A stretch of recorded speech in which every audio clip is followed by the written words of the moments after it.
All right, y'all. What's going on? It's Combo Breaker 99 back with another one, y'all. All right, y'all. Y'all know I was going to talk about this one. Jacqueline Cavalcanti defeats Mayra Bueno Silva.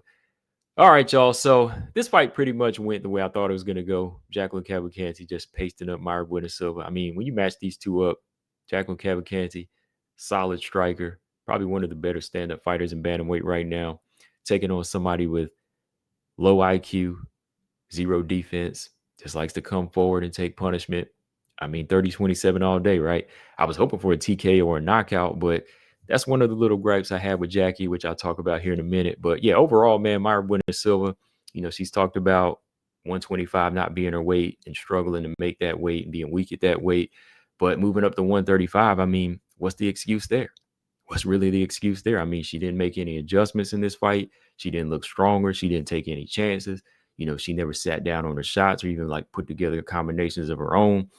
Maybe in like the second round, she did land a few shots, but other than that, I mean, she was doing the same thing she does at 125. So I don't know what's going on with her. It's almost like her mind kind of works in reverse because throughout this fight, it was almost like Mayra Bueno Silva wanted to see how many punches she could take versus how many punches she could dish out. Just leading with her face all day, just letting Jackie paste her up with right hands and left hooks. So I don't get it with her right now. But looking at Jackie, I mean, like I said, this is what I expected from her.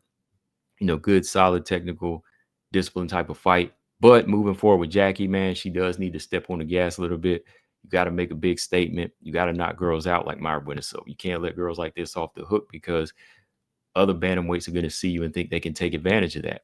I think she has one of the better stand-up games, but her ground game still needs to be tested. So I still want to see her matched up with some grapplers just to see how solid her takedown defense really is because that's something that she's going to be up against in the top 5. I mean, you're trying to challenge against Kayla, you got to be in there stepping on the gas. I mean, you got to put the shots together. And that's one of the things I think Jackie was lacking in this fight. Y'all know it. Y'all know what I'm going to say. That jab, I mean, she was slicing Mayra Bueno Silva up with other power shots, just mixing it up, the calf kicks and so on. But I wasn't seeing that jab working, especially with somebody as long and lean as she is. And and she likes to throw combinations.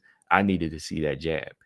And number one, Mayra Bueno Silva's face was right there on the line all day. I needed 2, 3, 4 jabs per minute, at least per 30 seconds. That's how open Mayra Bueno Silva is for that jab. I mean, look at all the other punches she landed. Look at all the other combinations that she was landing and doing that damage. Because number one, I really think that if that jab was in effect in this fight, she probably could have knocked Mayra Bueno Silva out, which I'll talk about here in a minute. But yeah, going back to the first round right away, right from the jump in the first round, the first thing I said was, yeah, Mayra Bueno Silva is really not a bantamweight. She is really not a bantamweight. When I just saw her, I was like, Mayra Bueno Silva needs to move back down to flyweight. When you just compare her size to Jackie, she made Jackie look like a giant, and Jackie's one of the smaller, slimmer bantamweights. So to me, she needs to move back down because if girls like Manon and Jasmine can continue to make 125, I think Mayra Bueno Silva could make it. I think it's just a discipline thing. But yeah, with that being said, once again, in the first round, Mayra Bueno Silva doing the same thing, just plodding along, taking pictures. And Jackie was just, controlling the range with leg kicks, mixing the leg kicks up, good front kicks to the body here and there, and just switching stances, trying to land that right jab. And every now and then she would just kind of like pity pat out the jab, almost like flick out the jab and then land the hard right hand. But the first round, she was just using a lot of leg kicks and, just cracking Mayra Bueno Silva with, calf with those low kicks mostly. But she really wasn't throwing a lot of jabs. Like she was throwing combinations, but I think had she thrown more jabs in the first round, she probably could have started busting up Mayra Bueno Silva early. And like I said, maybe got her out of there. So the first round clearly went to Jackie because, her work rate was better. And she was just landing a lot of good variety of like power shots. Second round was a better round for Mayra Bueno Silva. I thought she started to wake up a little bit. She started landing a few good low kicks and exchanging leg kicks with Jacqueline Cavalcanti. But again, Jacqueline Cavalcanti, just quicker on the draw, using her reach and using her range much better, landing that hard right hand. I mean, that right hand landed a few times in Mayra Bueno Silva. I was surprised she walked through it. She got pasted a few times with that right hand, and then that left hook that would come back from the southpaw stance from Jackie. But Mayra Bueno Silva, towards that midpoint of the second round, she tried to go in for a clinch, but didn't really do much with it. I mean, I think she was just kind of doing that to try to avoid the stand-up because when she went in for that clinch, again, Jackie just controlled that. She stopped the takedown attempt and just went right back to doing what she was doing, putting on a striking clinic. The third round, though, again, at this point, Mayra Bueno Silva behind, still doing the same thing. She was just letting Jackie continue to do what she was doing, just piece her up from a distance and just put sequences together. And there was a point too, I could hear, well, even in the first round, I could hear the corner of Jacqueline Cavalcanti saying, step on the gas, like let it go, let it go. That's the exact same thing I was saying. I wanted to see Jackie step on it and get this girl out of there because again, Mayra Bueno Silva didn't have much. She didn't have anything. Like the only reason that Mayra Bueno Silva would land a few shots is when Jacqueline Cavalcanti would stop throwing. That's the only time that Mayra Bueno Silva would have like the guts to let something go is when Jackie sat back. But when Jackie would let go again, Mayra Bueno Silva was getting pieced up. And at some point, man, when they got into the clinch and they came out, I mean, Mayra Bueno Silva just had like this big knot on the right side of her head. And then just like the eyelids, she kind of has those puffy eyelids. The left eyelid was starting to swell up too, just from eating those right hands.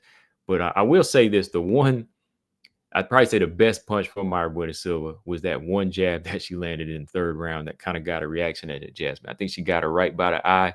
And that's what I'm saying, man. When Mayra Bueno Silva lets go, she's got technique. Like she has technique and she has strong punches. So what are you doing in there? That's the only question I have to ask her. Like, what are you doing? Because as soon as she like threw out that one jab on Jackie, it hit her in the eye. Like Jackie kind of started blinking a little bit. It was almost like she didn't expect that jab to be that hard. So I was waiting for Mayra Bueno Silva to follow it up, but she never did. So she just let another one go. I mean, again, Jackie just piecing her up, landing them hard right hands and left hands. I mean, this girl's face was just almost like reconstructed. That's how sharp and precise Jacqueline Cavalcanti's punches are. So yeah, clear 30-27 victory here. Only like one or two takedown attempts from Mayra Bueno Silva, which she really needed in this fight. She needed takedowns to get something done. But yeah, the takedown defense was on point.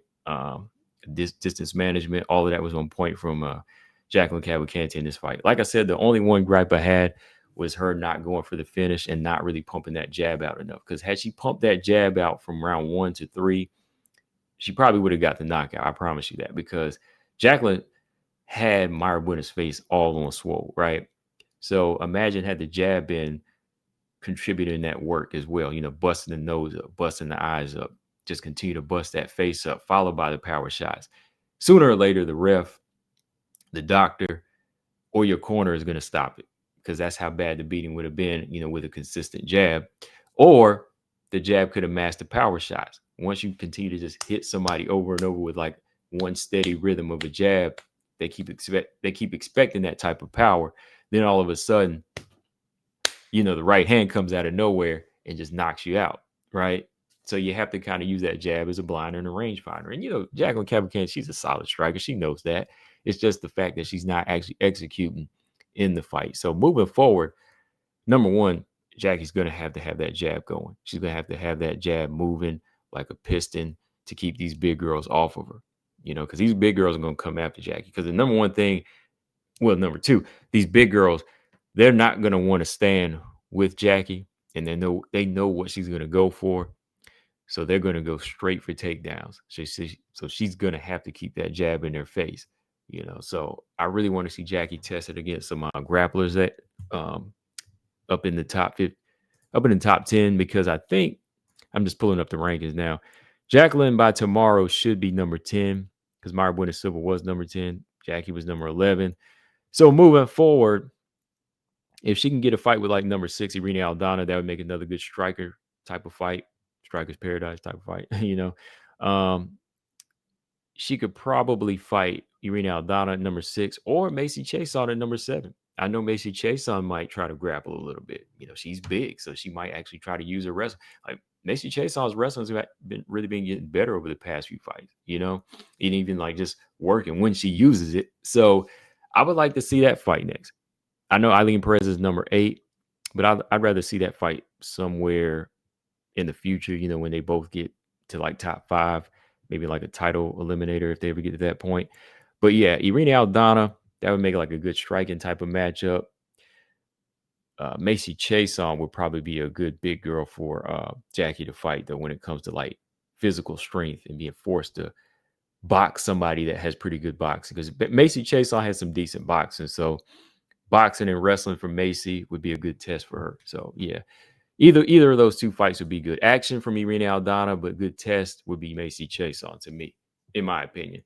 But yeah, Jackie's overall style, y'all know I like it. I like the jab. I mean, I like the overall stand. I just need to see a little bit more of the jab from her and the killer instinct. I think she just has to step on that gas because these girls right now in bantamweight, they're hungry. It's heating up.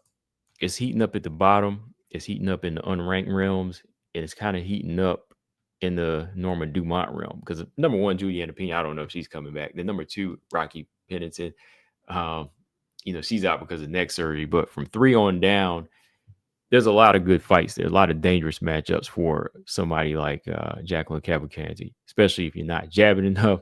You got to start working that jab, especially if you're one of the better strikers there. All right. Mayra Bueno Silva, man, got to go, man. Got to go. Can't hang out in this division anymore, especially if you're not fighting the way you need to. 4 fights she's lost in a row, and she just hasn't really shown that urgency. I would say she's bound for PFL more so than Viviane Araújo was or Ariane Lipski. At least Ariane Lipski was still working and making some changes, So if you get rid of Jennifer Maia or Viviane Araújo and Ariane Lipski, then I hate to say it, man, but Mayra Bueno Silva, she's got to go. She's got to go. If that's the standards we hold on, she should have been gone. You know what I'm saying? I'm just saying, like, at least there was work ethic in them when they were fighting. At least there was an urgency with Viviane Araújo. She just lost. Same with Ariane Lipski. She was just losing. She was getting better at the time, but Mayra Bueno Silva, I'm not seeing anything. I'm not seeing any results. I need solutions from her. Really, we need to see some solutions. But that's my take on the fight, man. Good stand-up clinic from Jacqueline Cavalcanti, but moving forward, just need to see the jab a little bit more, and I need to see her against some big, strong wrestlers to see that takedown defense and that physical strength tested. But yeah, what y'all think, guys? Combo Breaker 99. I'm out. Subscribe. Peace.